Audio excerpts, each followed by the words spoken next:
Hello friends, welcome to जेनिक J study.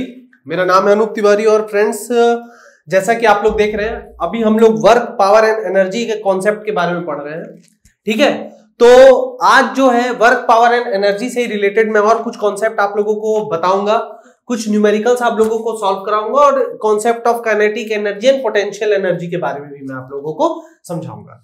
ठीक है फ्रेंड्स, तो चलिए, जैसा कि प्रीवियस लेक्चर में मैंने आप लोगों को बताया था कि जो वर्क डन के बारे में मैं आप लोगों को बताया था, तो मैंने आप लोगों को बताया था कि जब भी हम कोई फोर्स किसी ऑब्जेक्ट पर लगाते हैं और उसकी वजह से जब उसमें कुछ डिस्प्लेसमेंट आता है तो उसे हम वर्क डन कहते हैं। ये मैंने आप लोगों को बताया था। मैंने आप लोगों को यह भी बताया था कि वर्क डन जो होता है वो एक स्केलर क्वांटिटी होता है, वो एक वेक्टर क्वांटिटी नहीं होता है, ऑल्दो उसके पास मैग्नीट्यूड एंड साइन होता है। ठीक है, देखिए वेक्टर का मतलब होता है जिसके पास मैग्नीट्यूड एंड डायरेक्शन हो। वर्क डन में हमारे पास मैग्नीट्यूड एंड साइन होता है बट डायरेक्शन का सेंस नहीं होता है उसमें। तो वर्क डन जो होता है वो आप लोगों का क्या होता है, वर्क डन आप लोगों का एक स्केलर क्वांटिटी होता है। हमने वर्क डन फॉर हम लोग वर्क डन अगेंस्ट ग्रेविटी देखे थे फ्रेंड्स, हमने work done for the spring force देखा था। ठीक है, और हमने ये देखा था कि वर्क डन जीरो कब हो सकता है, पॉजिटिव नेगेटिव कैसे हो सकता है, कैसे हम उसको डिफाइन कर सकते हैं। तो ये सब चीजें हमने आज पढ़ी थी। अब देखिए फ्रेंड्स, आज इसी से रिलेटेड वर्क डन से रिलेटेड एक मैं बेसिक सा न्यूमेरिकल लाया हूं। चलिए उस न्यूमेरिकल को देखते हैं। मैंने एक न्यूमेरिकल लिखा है फ्रेंड्स, तो चलिए न्यूमेरिकल देखते हैं क्या बोल रहा है। ओके, आप लोग न्यूमेरिकल नोट डाउन करेंगे। ठीक है, देखिए फ्रेंड्स क्या बोल रहा है numerical. A block of 1000 newton has to be pulled up and pulled up an inclined surface, आप इसको लिख सकते हैं inclined at 30 degree by 100 meter. The coefficient of friction, बहुत इजी सा क्वेश्चन है फ्रेंड्स, बहुत इजी सा है। इसमें आपका फ्रिक्शन का कॉन्सेप्ट यूज हो रहा है। ठीक है, the coefficient of friction between the body and the surface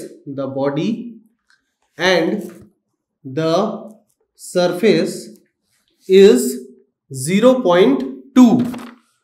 determine the total energy,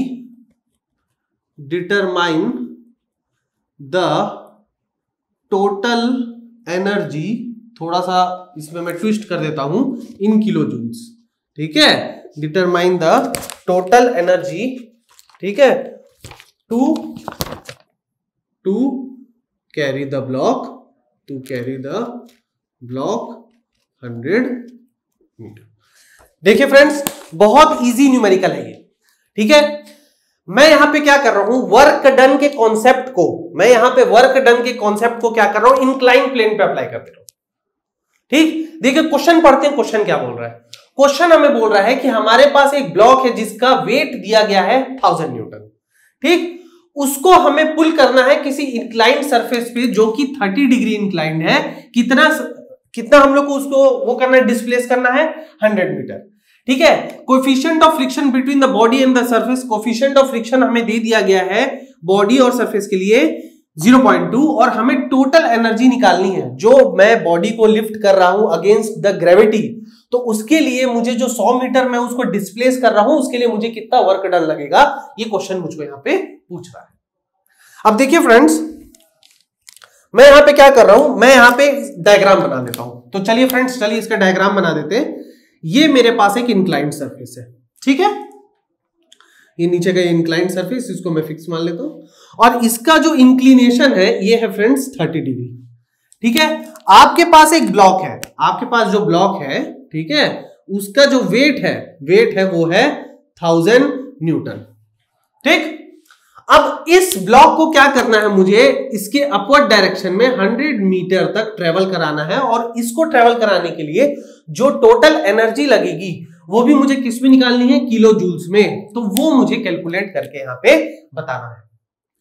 अब देखिए फ्रेंड्स, जो लोगों ने मेरा previous lectures regarding friction on the inclined planes के बारे में नहीं पढ़ा है, तो आप लोगों को ये न्यूमेरिकल समझ में नहीं आएगा, मैं आप इसको पूरा नहीं समझाऊंगा, मैं एकदम डायरेक्टली इसमें आंसर्स पुट करूंगा और आपको इसकी वैल्यू बताऊंगा। तो चलिए फ्रेंड्स इसको सॉल्व करते हैं। ठीक है, इसको सॉल्व करते हैं। म्यू की वैल्यू आप लोगों को दे दी गई है 0.2, म्यू की वैल्यू आप लोगों को दे दी गई है 0.2 और आप लोगों को क्या करना है, यहाँ पे आप लोगों को यहाँ पे टोटल एनर्जी निकालना है। तो चलिए टोटल एनर्जी को निकालते हैं। ठीक है फ्रेंड्स, तो जो भी बच्चे मेरा वीडियो लेक्चर्स देख रहे थे, आप लोगों को ये पता होगा कि अगर मैं इस बॉडी का फ्री बॉडी डायग्राम बनाऊं, अगर मैं इसका फ्री बॉडी डायग्राम बनाऊं, तो चलिए फ्री बॉडी डायग्राम बनाते हैं। ये मेरा हो गया ऑब्जेक्ट। ठीक है फ्रेंड्स, इसको मैं क्या कर रहा हूं, इसमें मैं प्लेन को कर देता हूं। ये रहा मेरा हॉरिजॉन्टल प्लेन और ये रहा मेरा मतलब एक्स एक्सिस और ये रहा मेरा वाई एक्सिस। ठीक है, जो लोग पहली बार मेरा ये लेक्चर देख रहे हैं, जिन्होंने मेरे फ्रिक्शन के क्वेश्चन को नहीं पढ़ा है, फ्रिक्शन के कॉन्सेप्ट को नहीं पढ़ा है, उसको ये चीज समझ में नहीं आएगा, खासकर इलेक्ट्रिकल के स्टूडेंट्स। ठीक है, तो यहां पे जो आपका वेट लग रहा है, ये वेट जो आपका लग रहा है, ये लग रहा है 1000 न्यूटन। ठीक है, और मैंने आप लोगों को बताया था कि जितना एंगल आपके सरफेस और इंक्लिनेशन के बीच होगा उतना ही W, और ये अगर मैं y कहूं, ये -y, ये +x और ये -x, तो इसके बीच में लगेगा, तो ये एंगल भी आपका कितना हो गया 30 डिग्री। ये कॉन्सेप्ट सब कुछ मैंने पहले से ही पढ़ाया है। ठीक है, ओके फ्रेंड्स, अब यहां पे देखिए, तो जब मैं इसको रिजॉल्व करूंगा तो यहां पे क्या आ जाएगा फ्रेंड्स, W cos 30 डिग्री, और यहां पे इस डायरेक्शन में क्या आ जाएगा, W sin 30 डिग्री। ठीक है फ्रेंड्स, यहां पे जैसे ही मैंने रिजॉल्व किया तो along the angle W cos 30 और against the angle sin 30 degree का। अच्छा, यहां पे जो रिएक्शन फोर्स आएगा फ्रेंड्स, रिएक्शन फोर्स आएगा वो प्लेन के परपेंडिकुलर डायरेक्शन में आएगा। तो यहां पे जो प्लेन है हमारा ये है, तो इसके परपेंडिकुलर डायरेक्शन यानी कि यहां पे आपका रिएक्शन फोर्स आएगा। ठीक है फ्रेंड्स, हम लोग का जो फोर्स लग रहा है, ये अगेंस्ट द ग्रेविटी इसको लिफ्ट कर रहा है, तो ये रहा मेरा फोर्स P में मान लेता हूं। ठीक है, और अगर फोर्स मेरा यहां लग रहा है तो मेरा जो फ्रिक्शनल फोर्स लगेगा स्मॉल f, वो यहां पे लगेगा। ठीक है, ये रहा इस पूरी बॉडी का फ्री बॉडी डायग्राम। ठीक है फ्रेंड्स, तो अगर ये पूरा इसका फ्री बॉडी डायग्राम है, तो यहां पे अब मैं क्या करूंगा, सारे फोर्सेस जो x डायरेक्शन में है और जो y डायरेक्शन में, उन्हें मैं क्या कर लूंगा, लिख लूंगा। ठीक है, तो चलिए सबसे पहले मैं क्या कर रहा हूं, forces in the summation of forces in the x direction. तो x डायरेक्शन में देखिए क्या है, P यानी कि जो लिफ्टिंग फोर्स है, फ्रिक्शनल फोर्स, और W sin 30 डिग्री। तो मैं लिख सकता हूं P = frictional force plus W sin 30 degree. ये हो गया मेरा इक्वेशन नंबर 1। ठीक है फ्रेंड्स, यहां पे देखिए, अगर आप लोग थोड़ा ध्यान से देखेंगे तो फ्रिक्शन जो हमारा लिफ्टिंग फोर्स है उसका डायरेक्शन प्लस x की तरफ है, और फ्रिक्शन और W sin 30 का जो कंपोनेंट है वो माइनस x की तरफ है, ये है -x। ठीक है, सॉरी फ्रेंड्स, मैं y लिख दिया था, ये -x। तो ये दोनों आपस में क्या अपोजिट डायरेक्शन में है, तो इसको हम ऐसे लिख सकते हैं। ठीक है, नाउ यहां पे मुझे W की वैल्यू तो पता है। ठीक है, तो P की वैल्यू क्या आ गई, friction plus 1000 into sine 30 degree, तो आपका आ गई P = फ्रिक्शन प्लस 500 न्यूटन। ये मेरा पहला इक्वेशन आ गया। आप इसको और सिंप्लीफाई करके भी चाहे तो लिख सकते हैं। ठीक, उसके बाद अब मैं क्या कर रहा हूं, समीशन Fy निकाल रहा हूं। समीशन Fy में देखिए दो ही हमारे पास फोर्सेस है, एक रिएक्शन और एक cos theta component of weight. तो यहां से मैं डायरेक्टली लिख सकता हूं कि रिएक्शन फोर्स जो है हमारा, रिएक्शन फोर्स क्या हो जाएगा, W cos 30 डिग्री के बराबर हो जाएगा। तो यहां से जब मैं इसको कैलकुलेट करूंगा, चलिए इसको कैलकुलेट करते हैं। रिएक्शन फोर्स की क्या वैल्यू है फ्रेंड्स, रिएक्शन फोर्स है आपका W यानी कि 1000 इंटू √3/2। तो ये हो गया 1000 cos 30। ये आपका वैल्यू आ रहा है फ्रेंड्स 866, रिएक्शन की वैल्यू आ रही है 866.02 न्यूटन। ठीक है फ्रेंड्स, इसको मैं कर देता हूं इक्वेशन नंबर 2। अब हमें एक और चीज पता है फ्रिक्शनल फोर्स के कॉन्सेप्ट से, कि जो फ्रिक्शनल फोर्स होता है फ्रेंड्स, हमारा फ्रिक्शनल फोर्स वो क्या होता है, म्यू इंटू आर के बराबर होता है। ठीक है, ये भी कॉन्सेप्ट मैंने आप लोगों को पढ़ाया था कि coefficient of friction, limiting friction और जो रिएक्शन फोर्स के रेशियो के बराबर होता है। तो यहां से मैं फ्रिक्शन फोर्स की वैल्यू क्या कर सकता हूं, निकाल सकता हूं। तो फ्रिक्शन फोर्स क्या हो गया, म्यू की वैल्यू आपको क्वेश्चन में दी गई है 0.2 इंटू रिएक्शन की वैल्यू, इंटू रिएक्शन की वैल्यू 866.02। तो फ्रिक्शन की वैल्यू जो आ रही है फ्रेंड्स वो आ रही है, देखिए 173.20 न्यूटन।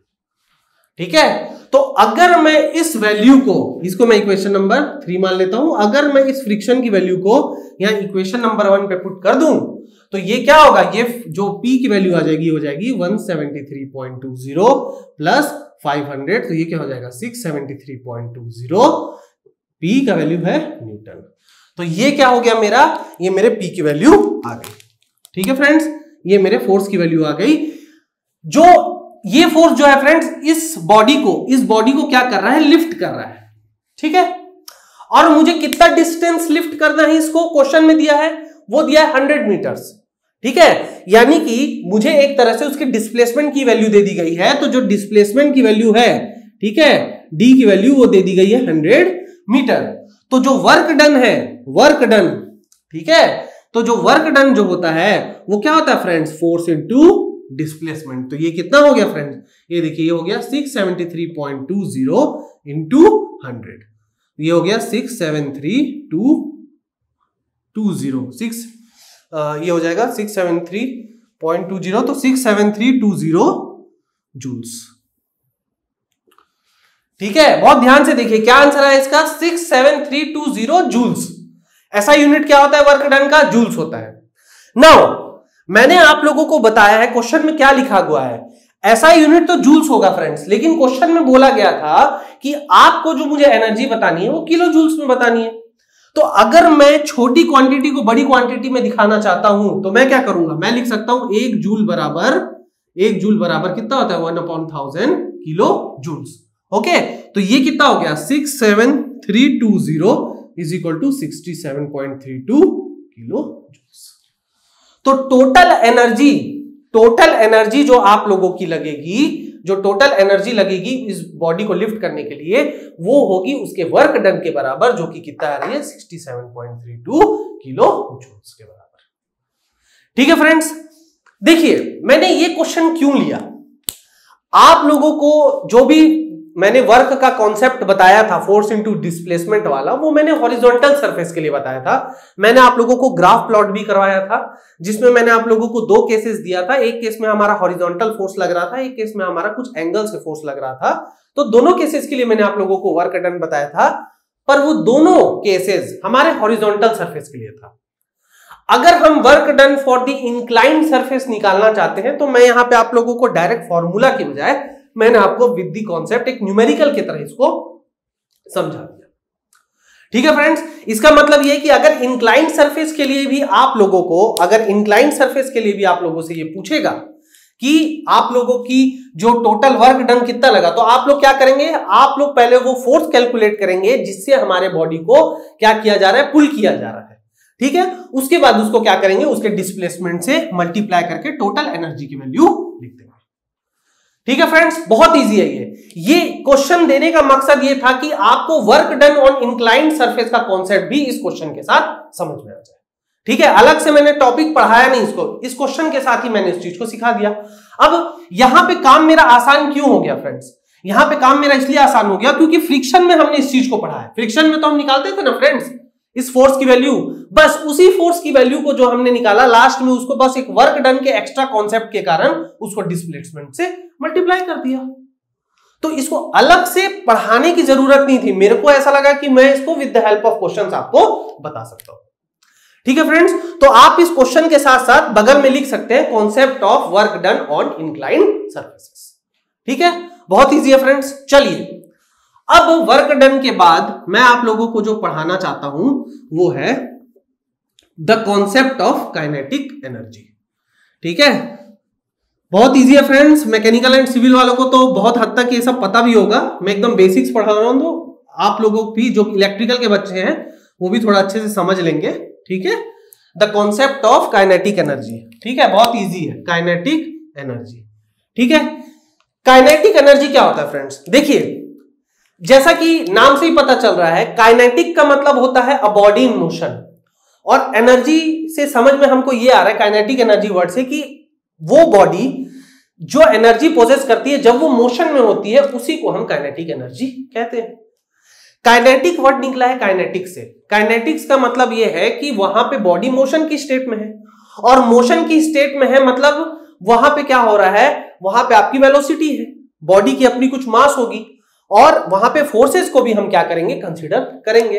तो kinetic energy of a particle, अगर मैं इसको लिखना चाहूं तो ये होता है the energy of the body in motion is called its kinetic energy. ठीक है, वो बॉडी जो कि मोशन में है और वो मोशन करते हुए जितनी एनर्जी जो बॉडी पोजेस करता है वही उस बॉडी का क्या कहला जाता है, काइनेटिक एनर्जी कहलाता है। ठीक है, अगर बॉडी का मास, अगर मास ऑफ द बॉडी आपका m है, ठीक है, m क्या, kg, और अगर आपकी वेलोसिटी ऑफ द बॉडी, अगर आपकी बॉडी की वेलोसिटी v मीटर पर सेकंड है, तो हम काइनेटिक एनर्जी का जो फॉर्मूला है उसको लिख सकते हैं, kinetic energy is equal to half m.v²। ठीक है, इस फॉर्मूले को आप नोट कर लीजिए, बहुत ही बेसिक फॉर्मूला है, ये होता है हाफ mv²। ठीक है, नाउ जिस तरह से काइनेटिक एनर्जी होता है, ठीक है, उसी तरह से आपका पोटेंशियल एनर्जी भी होता है। ठीक है, तो चलिए जो नेक्स्ट टॉपिक है उसको आप लिख लीजिए, the concept of potential energy. ठीक है, चलिए इसको भी मैं आप लोगों को समझा देता हूं। पोटेंशियल एनर्जी क्या होती है? देखिए फ्रेंड्स, मैं आप लोगों को एक बहुत अच्छा सा एग्जांपल बताता हूं। ठीक है, पोटेंशियल एनर्जी वो एनर्जी होती है या वो वर्क डन होता है जो अगेंस्ट द ग्रेविटी किया जाता है। ठीक है, आप लोग थोड़ा समझिएगा, मैं एक एग्जांपल बताता हूं। जब आप लोग सीढ़ी चढ़ते हैं तो आप थक जाते हैं। ठीक है, आप लोग क्या करते हैं, जब भी आप लोग सीढ़ी चढ़ते हैं, जैसे आप लोग किसी बिल्डिंग पे गए, जनरली लोग सीढ़ी को अवॉइड करते हैं, लिफ्ट से जाने की कोशिश करते हैं। क्या कारण होता है उसका कारण ये होता है फ्रेंड्स कि जब भी आप लोग सीढ़ी चढ़ते हैं तो आप लोग थक जाते हैं, आपको पावर लगाना पड़ता है, आपको कुछ ताकत लगानी पड़ती है। ठीक है, लेकिन जब आप लोग उतरते हैं, जब आप लोग सीढ़ी से उतरते हैं, तब आप लोगों को कोई भी एनर्जी खर्च नहीं करनी पड़ती। ठीक है, मतलब आपकी इंटरनल एनर्जी खर्च हो रही है, ठीक है, बट आप लोग थकते नहीं हैं जब आप सीढ़ी उतरते हैं, लेकिन जब आप सीढ़ी चढ़ते हैं तो आप थक जाते हैं। क्या कभी आप लोगों ने सोचा है कि ऐसा क्यों होता है कि हम सीढ़ी चढ़ रहे हैं तब तो हम थक जाते हैं, लेकिन हम कितना भी नीचे उतर जाएं सीढ़ी से हम कभी थकते नहीं? उसका कारण है friends the concept of potential energy. देखिए, जब आप सीढ़ी को चढ़ने की कोशिश करते हैं तो आपका वेट हमेशा किसको अपोज करता है? आपका वेट हमेशा ग्रेविटेशनल फोर्स को अपोज करता है। ठीक है, तो जब आपका जो मूवमेंट है ग्रेविटेशनल फोर्स को अपोज करता है, तो आपको उस ग्रेविटी को फोर्स को या ग्रेविटेशनल फील्ड को ओवरकम करने के लिए जो ताकत लगानी पड़ती है चढ़ने के लिए, उसी की वजह से आप थक जाते हैं। ठीक है, थोड़ा ध्यान से समझिए। अगर मैं ऊपर चढ़ रहा हूं सीढ़ी में, तो मैं क्या कर रहा हूं, मैं work done against the gravity कर रहा हूं। जब मैं नीचे उतर रहा हूं, तो नीचे उतरते टाइम क्या होता है, नीचे मेरा जो ग्रेविटी है वो नीचे लग रही है और मैं उतर भी रहा हूं, तो मैं विद द फोर्स वर्क कर रहा हूं। तो जब मैं विद द फोर्स वर्क करता हूं तो मेरी इतनी एनर्जी खर्च नहीं होती है, लेकिन जब मैं सीढ़ी चढ़ता हूं तो मैं against the work done by gravity कर रहा हूं। तो अगर मेरे को ग्रेविटी के अपोजिट करना है, तो मेरे को ग्रेविटी मुझ पे एनर्जी लगा रही है, जो मुझे वेट से वो खींच रही है, उससे ज्यादा फोर्स मुझे लगाना पड़ेगा ऊपर चढ़ने के लिए। इसीलिए वो जो कॉन्सेप्ट होता है उसको से हम ही पोटेंशियल एनर्जी को कहते हैं। अब बेसिक डेफिनेशन इसका क्या है कि अगर कोई ऑब्जेक्ट किसी पर्टिकुलर हाइट से h की दूरी पे है, कुछ मतलब उसके पास अगर कोई पर्टिकुलर रेफरेंस है और उससे वो कुछ हाइट h पे है और उसका मास m है, तो इस केस में जो Genic Prime is the new features by Genic Education where you will get 450 plus video series questions explanation, Prime Facebook group for doubt solving, assignments, live sessions and many more. If you are interested then visit website and join quickly. For any query call on 9837933283. Body का potential energy होगा वो दिया जाता है m into जी into H. ठीक है, मतलब potential energy को देखिए, बहुत सारे बच्चे इनको पता होगा कि अगर मैं उनसे पूछता हूं भाई पोटेंशियल एनर्जी क्या है, वो मुझे क्लियरली बोल देते sir m into g into h. m into g into h is the formula. m into g into h is not the concept. Okay अगर आप लोग ने मेरा प्रीवियस लेक्चर पढ़ा है तो उसमें मैंने आप लोगों को वर्क डन के कॉन्सेप्ट के बारे में बताया था, जिसमें मैंने आपको बताया था work done against the gravity, और वहां पे जो आपके पास फॉर्मूला आया था वो आया था m into g into y. ये माइनस साइन था क्योंकि हम किसके अगेंस्ट काम कर रहे थे, ग्रेविटी के अगेंस्ट काम कर रहे थे, या हमने कहा था कि हम जो है पॉजिटिव जो हम ये है ग्रेविटी के अगेंस्ट हम क्या कर रहे हैं, वर्क डन कर रहे हैं. ठीक है फ्रेंड्स, लेकिन अगर आप इस फॉर्मूला को देखें m into g into y, तो y भी तो क्या था, वर्टिकल डिस्टेंस ही तो था, और यहां पे ये h क्या है, ये h भी तो एक वर्टिकल डिस्टेंस है. तो एक्चुअली में potential energy is the energy against the force of gravity, या फिर हम कह सकते हैं potential energy is the work done by the object against the force of gravity. ठीक है, तो आप आज से आप पोटेंशियल एनर्जी को m into g into h के बजाय ये समझ के चलेंगे कि जो ग्रेविटी के अगेंस्ट आप वर्क डन कर रहे हैं वही आपका क्या कहला रहा है, पोटेंशियल एनर्जी का कॉन्सेप्ट कहला रहा है. तो आप इसको बेसिक लिख सकते हैं, it is the work done by a body against the force of gravity. ठीक है, उसके बाद आप भले ये लिख सकते हैं कि कोई ऑब्जेक्ट अगर किसी पर्टिकुलर रेफरेंस से किसी हाइट पे है और उसका मास अगर m है तो पोटेंशियल एनर्जी यहां पे दिया जाता है m into g into h. समझ में आया फ्रेंड्स? ओके, तो पोटेंशियल एनर्जी का जो फॉर्मूला होता है वो होता है m into g into h, वहां जहां पे m होता है मास, g होता है एक्सेलरेशन ड्यू टू ग्रेविटी, और h होता है आपका हाइट या फिर vertical distance from the reference. ठीक है फ्रेंड्स, अब थोड़ा ध्यान से समझिए कि अगर मैं आप लोगों से पोटेंशियल एनर्जी पूछ रहा हूं, तो देखिए मैं किसका पूछ रहा हूं अभी. चलिए, अगर आप लोगों को ये कॉन्सेप्ट समझ में आ गया पोटेंशियल एनर्जी का, तो क्या आप लोग मुझे बता सकते हैं कि अगर मैं स्प्रिंग पर पोटेंशियल एनर्जी निकालना चाहता हूं तो कितना होगा? ठीक है, देखिए मैं आपको बताता हूं. जो स्प्रिंग होता है फ्रेंड्स, स्प्रिंग मैंने आप लोगों को पिछले क्लास में मैंने आप लोगों को work done by the spring मैंने आप लोगों को सिखाया था. क्या होता है फ्रेंड्स, जो मास होता है उसकी वजह से कुछ डिफ्लेक्शन आता है स्प्रिंग पर. ठीक है, कुछ डिफ्लेक्शन आता है. अगर मैं कहूं कि इस मास का कितना अगर ये जो मास है, अगर ये स्प्रिंग को खींच रहा है तो इस मास में भी कुछ पोटेंशियल एनर्जी होगी. वो पोटेंशियल एनर्जी कितनी होगी? तो देखिए फ्रेंड्स, यहां पे इसके पास एक वेट लग रहा है m into g, और इसको अपोजिंग जो फोर्स लग रहा है वो होता है जो स्टिफनेस इंटू डेल्टा, यानी कि मैं कह सकता हूं mg is equal to k delta. देखिए मास इसका कहां लग रहा है, मास या वेट हम जो कह सकते हैं वो डाउनवर्ड डायरेक्शन में लग रहा है, और स्प्रिंग अपनी स्टिफनेस की वजह से, स्टिफनेस का भी कॉन्सेप्ट मैंने आपको प्रीवियस लेक्चर में बताया है. स्टिफनेस वो प्रॉपर्टी होती है स्प्रिंग की जो कि क्या करती है, जो कि बॉडी को डिफॉर्म होने से रोकती है. तो यहां पे ये जो मास है, यहां पे इस मास की वजह से कुछ डिफ्लेक्शन आया, तो ये जो फोर्स होता है, जो स्प्रिंग फोर्स, इसे हम क्या कहते हैं, स्प्रिंग फोर्स, उसे हम कैलकुलेट करते हैं k इंटू डेल्टा के फॉर्मूला से, जहां पे k जो होता है वो होता है स्टिफनेस ऑफ द स्प्रिंग. ठीक है, और जो डेल्टा होता है वो होता है डिफ्लेक्शन. ठीक है, डेल्टा क्या होता है, डिफ्लेक्शन के बराबर होता है. तो यहां से मैं कह सकता हूं कि mg is equal to k delta. और जो स्प्रिंग के केस में जो पोटेंशियल एनर्जी होती है, potential energy of the spring, उसको दिया जाता है half into k into delta का स्क्वायर. वेरी इंपॉर्टेंट फॉर्मूला, इसे आप लोग याद करेंगे. ठीक है, इसको आप लोग ध्यान रखेंगे कि जो पोटेंशियल एनर्जी, जो स्प्रिंग की पोटेंशियल एनर्जी होती है वो हाफ k डेल्टा स्क्वायर के बराबर होती है. ठीक है फ्रेंड्स, नाउ हमने पढ़ लिया वर्क के बारे में, हमने पढ़ लिया काइनेटिक एनर्जी के बारे में, हमने पढ़ लिया पोटेंशियल एनर्जी के बारे में. द लास्ट थिंग जो मैं आप लोगों को अभी पढ़ा रहा हूं लास्ट चीज जो हम लोग को बेसिक, मैं अभी सिर्फ बेसिक पढ़ा रहा हूं फ्रेंड्स, अभी से रिलेटेड और भी कॉन्सेप्ट हम समझेंगे, ठीक है, अभी ये खत्म नहीं होगा आपका। ये है पावर, ठीक है, पावर। पावर क्या होता है?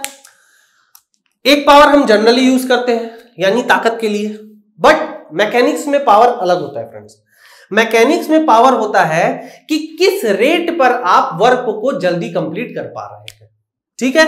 तो चलिए मैं इसका डेफिनेशन भी लिख देता हूं, the rate of doing work.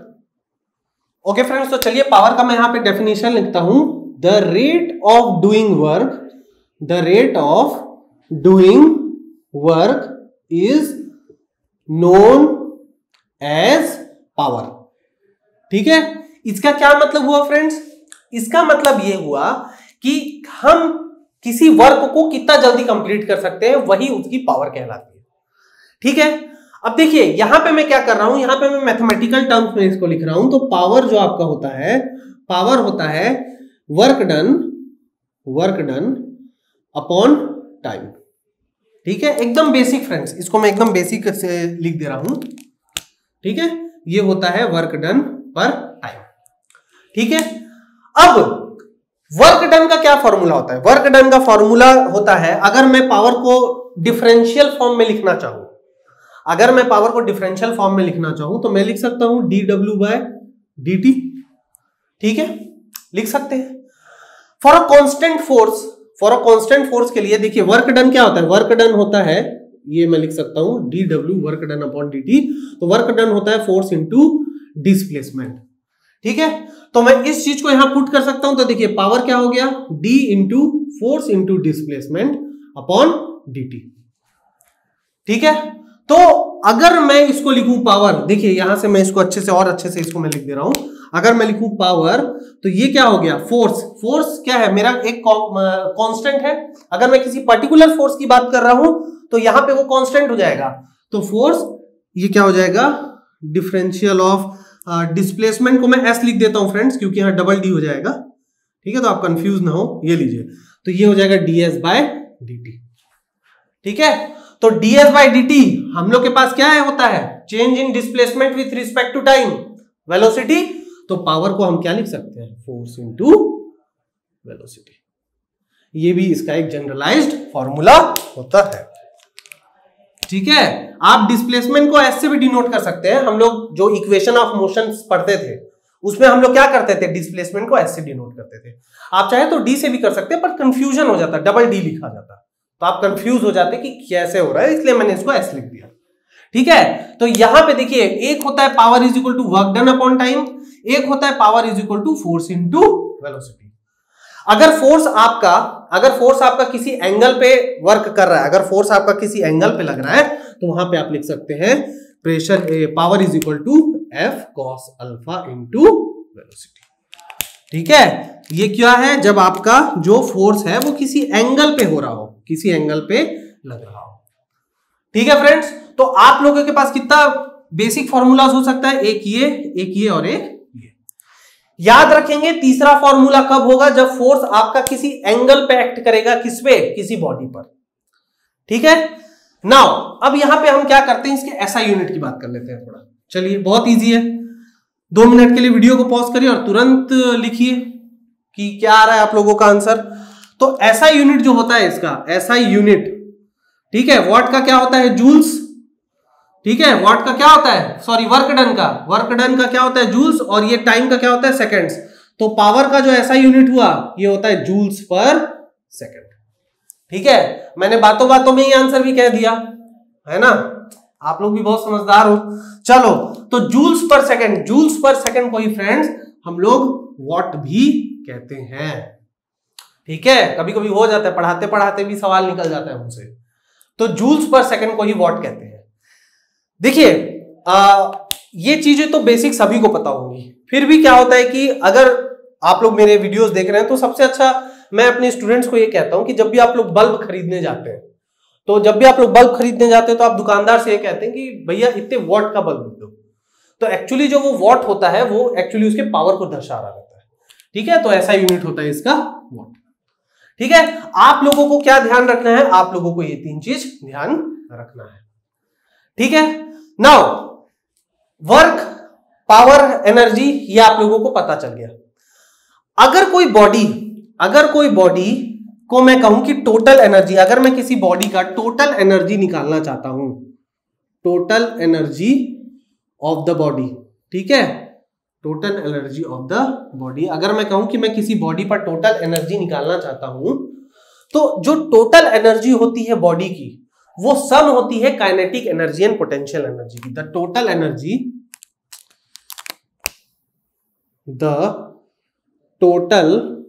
Energy of a body is the sum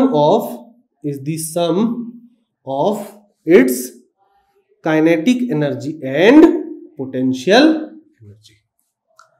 ठीक है, अगर मैं कह रहा हूं आपसे कि किसी बॉडी की टोटल एनर्जी क्या होती है, तो आप कहेंगे it is the sum of, एकदम basics, it is the sum of the kinetic energy and potential energy of the body. ठीक है, अगर आप लोगों को यह चीज समझ में आया है टोटल एनर्जी का, तो यहीं से एक लॉ निकल के आता है, वो होता है the law of conservation of energy. ठीक है, चलिए उसको भी मैं आप लोगों को बता देता हूं। ये सारे थ्योरेटिकल कॉन्सेप्ट इंपॉर्टेंट होंगे जब आप न्यूमेरिकल्स को बनाएंगे। ठीक है, तो मैं अभी आपको बता रहा हूं the law of conservation of energy. चलिए इसको भी थोड़ा सा पढ़ लेते हैं। Law of conservation of energy. चलिए इसको थोड़ा सा समझ लेते हैं, क्या बोलता है law of conservation of energy. देखिए फ्रेंड्स, मैं आप लोगों को एक बहुत ही इंटरेस्टिंग बात बताता हूं। हमारा जो यूनिवर्स है, किसी को नहीं पता कि वो कितने समय से है और कितने समय तक रहेगा। बहुत सारे साइंटिस्ट हैं जो यूनिवर्स के बनने की थ्योरी को लेकर डिवाइडेड है। कोई कहता है कि मल्टीवर्स का कॉन्सेप्ट है, कोई कहता है बिग बैंग थ्योरी है, कोई अलग अलग अपना देते हैं। यूनिवर्स में सारी चीजें चेंज होती है सिवाय एनर्जी के। एक्चुअली क्या होता है फ्रेंड्स, एनर्जी एक ऐसा फॉर्म होता है जिसे ना ही बनाया जा सकता है, ना ही उसे खत्म किया जा सकता है। ठीक है, एनर्जी को कभी भी ना आप जनरेट कर सकते हैं, ना उसे आप खत्म कर सकते हैं, आप उसे सिर्फ चेंज कर सकते हैं। फॉर एग्जाम्पल, मैंने खाना खाया, ठीक है, मैंने खाना खाया, वो मेरे पेट पे गया, वो पचा, डाइजेस्ट हुआ, रेस्पिरेशन ऑक्सीजन के साथ हुआ और उससे मेरे बॉडी को एनर्जी मिली। तो वो जो खाने की एनर्जी थी वो हीट एनर्जी में कन्वर्ट हुई और मेरे बॉडी के थ्रू जो मैं आप लोगों को ये बोल रहा हूं उसमें कन्वर्ट हो गई। मेरे कहने का मतलब ये है फ्रेंड्स कि एनर्जी जो होती है ना ही वो क्रिएट की जा सकती है, ना ही वो डिस्ट्रॉय की जा सकती है, वो सिर्फ एक फॉर्म से दूसरे फॉर्म में कन्वर्ट की जा सकती है। तो थोड़ा सा मैं इस चीज को इंग्लिश में लिख के बता देता हूं ताकि आप लोग उसे लिख सके। The law of conservation of energy, the law of conservation of energy states that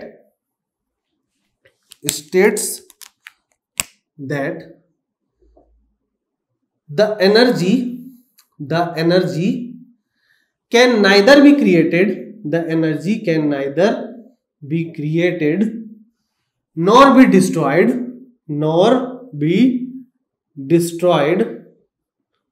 but it can be changed from one form to another।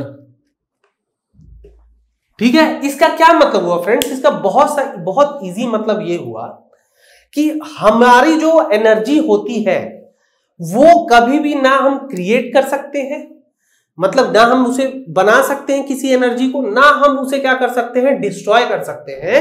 हम सिर्फ उसका एक फॉर्म से दूसरे फॉर्म में उसको चेंज कर सकते हैं।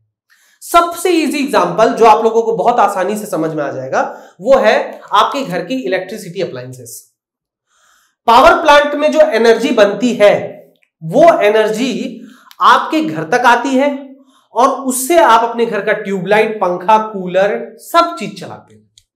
ठीक है, तो आप जब उससे अपना कूलर, पंखा, हर चीज चलाते हैं तो देखिए कौन सी एनर्जी थी जो आपको मिली आपके घर में, इलेक्ट्रिकल एनर्जी, और आपने उसको किस में यूज कर लिया। अगर आप उससे पंखा चला रहे हैं तो इलेक्ट्रिकल, जैसे अगर मैं आपसे कहूं फैन, अगर मैं आपसे कहूं फैन, तो फैन में क्या होता है, इलेक्ट्रिकल एनर्जी को मैकेनिकल एनर्जी में कन्वर्ट किया जाता है।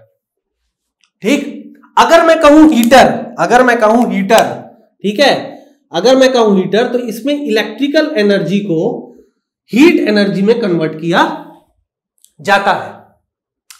अगर मैं आपसे कहूं टरबाइंस में, तो टरबाइंस में क्या होता है, टरबाइंस में भी पोटेंशियल एनर्जी, जैसे वाटर टरबाइंस होते हैं, तो उसको भी पोटेंशियल एनर्जी से इलेक्ट्रिकल एनर्जी में कन्वर्ट किया जाता है। अगर मैं कह रहा हूं आपका, बहुत सारे एग्जांपल्स है फ्रेंड्स, अगर मैं आपका कह रहा हूं वाटर टरबाइन, तो वो उसमें क्या होता है, आपके पोटेंशियल एनर्जी को हीट एनर्जी या फिर इलेक्ट्रिकल एनर्जी में कन्वर्ट किया जाता है, और उस इलेक्ट्रिकल एनर्जी से आपको क्या मिलता है, आपके घर का जो भी सामान है, जो भी इलेक्ट्रिक अप्लायंसेस है, वो चलता है।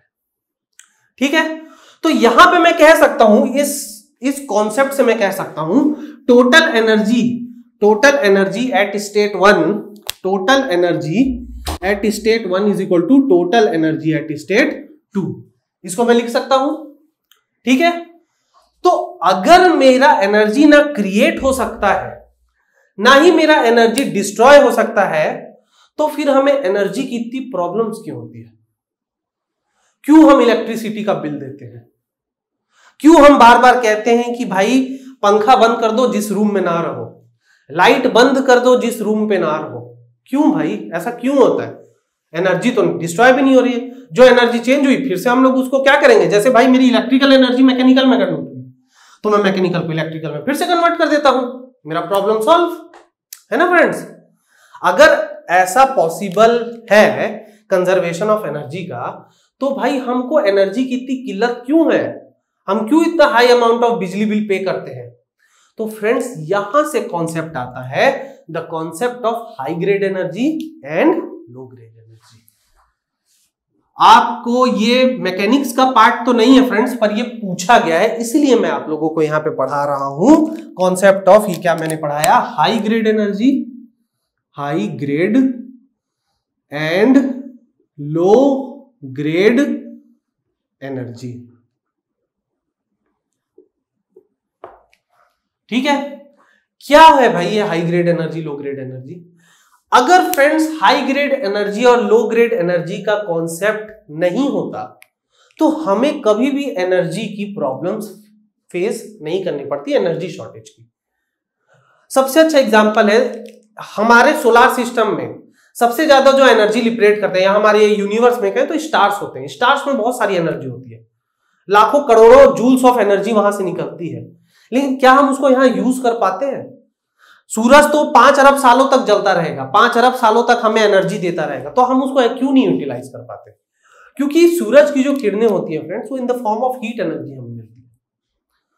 अगर मैं आप लोगों को यहां से एग्जांपल दूं, तो देखिए हाई ग्रेड एनर्जी और लो ग्रेड एनर्जी क्या होता है। हाई ग्रेड एनर्जी वो होती है जिसका पूरी तरह से यूटिलाइज हो जाता है, यानी कि हाई ग्रेड एनर्जी पूरी तरह से लो ग्रेड एनर्जी में कन्वर्ट हो सकती है, बट जो लो ग्रेड एनर्जी है वो पूरी तरह से हाई ग्रेड एनर्जी में कन्वर्ट नहीं हो सकती है। तो इस चीज को भी आप लोग थोड़ा सा लिख लीजिए, एकदम बेसिक सा कॉन्सेप्ट है। High grade energies, high grade energy ये वो एनर्जी होती है, the energies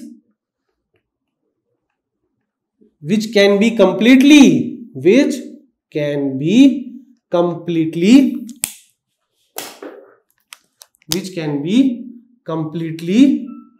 converted into low grade energies। ठीक है, हाई ग्रेड एनर्जीज हमारी वो एनर्जीज होती हैं जो कि पूरी तरह से लो ग्रेड एनर्जीज में कन्वर्ट हो जाती हैं। फॉर एग्जाम्पल आपका है पोटेंशियल एनर्जी, ठीक है, इलेक्ट्रिकल एनर्जी, ओके, उसके बाद आप कह सकते हैं पोटेंशियल एनर्जी, वर्क डन, ठीक है, वर्क डन, ये सब क्या होता है फ्रेंड्स, ये आपकी हाई ग्रेड एनर्जी होती है। उसी तरह से आप लो ग्रेड एनर्जी क्या होगी, the energy which can not be completely converted into high grade energy. ठीक है, अगर मैं लो ग्रेड एनर्जी का भी लिख दूं, तो लो ग्रेड एनर्जी जो होता है, लो ग्रेड एनर्जी ये जो होता है पूरी तरह से 100% पूरी तरह से हाई ग्रेड एनर्जी पर कन्वर्ट नहीं हो पाता।